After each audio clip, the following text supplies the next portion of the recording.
One bit of good news though, Greg, I've been so worried about what's going on in Ukraine. It's dropped off the map as people who focused on Israel.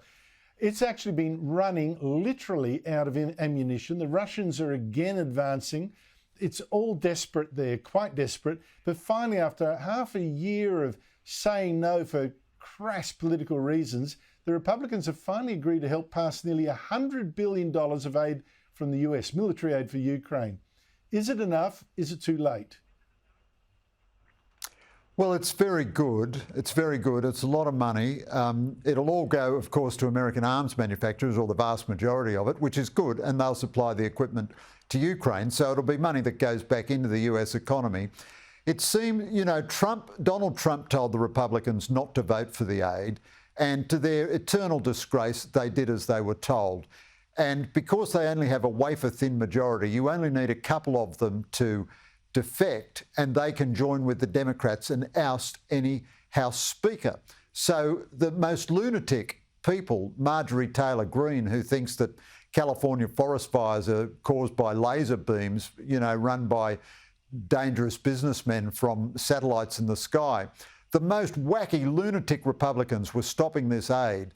It's a disgraceful comment on the state of Western politics. It seems in this case the Democrats have said, in exchange for getting the aid to Ukraine, they won't vote for the ousting. They won't join with the Republican vandals and vote for the ousting of Mike Johnson. It's a big step forward, but by golly, American politics is in a desperate mess when it takes something like this for something as straightforward as aid to Ukraine to get passed. I thought the whole thing was disgusting. I don't know how many Ukrainian soldiers have died as a result of this politicking unnecessarily. It was just terrible. Meanwhile, this wartime president in the US, Joe Biden, helping to fight wars in Ukraine and Israel, twice last week, Greg, falsely claimed one of his uncles had been shot down over Papua New Guinea in World War II and eaten. Here he is. My Uncle Bozy was a hell of an athlete, they tell me, when he was a kid. And he became an Army Air Corps before the Air Force came along. He flew those single-engine planes as reconnaissance over war zones. And he got shot down in New Guinea.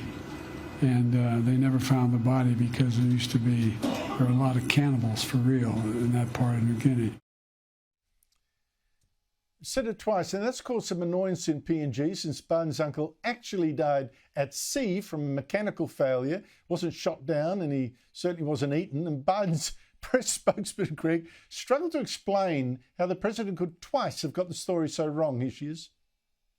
The president had a emotional and I think a symbolic moment. He had an opportunity as president to honor his uncle's service in uniform. Greg, this man is a wartime president? An emotional and symbolic moment. I tell you what, I've had a few of those myself, I've got to tell you. Normally after quite a lot of booze as well. But what a pity the cannibals didn't eat Hunter Biden's laptop. That would have saved Joe from no end of trouble. Honestly, this is a terrible tragedy. And, the question mark this puts over American leadership, decrepit Joe Biden and deranged Donald Trump, and we won't increase our defence spending by a single dollar. It is comic, it is tragic, and might be okay for you and me, Andrew. Maybe you're younger than me. It's not going to be good for our kids and our grandkids. Well, that's very kind of you to say I'm younger than you. I think that might be right. I don't know. Greg Sheridan, thank you so much indeed for your time.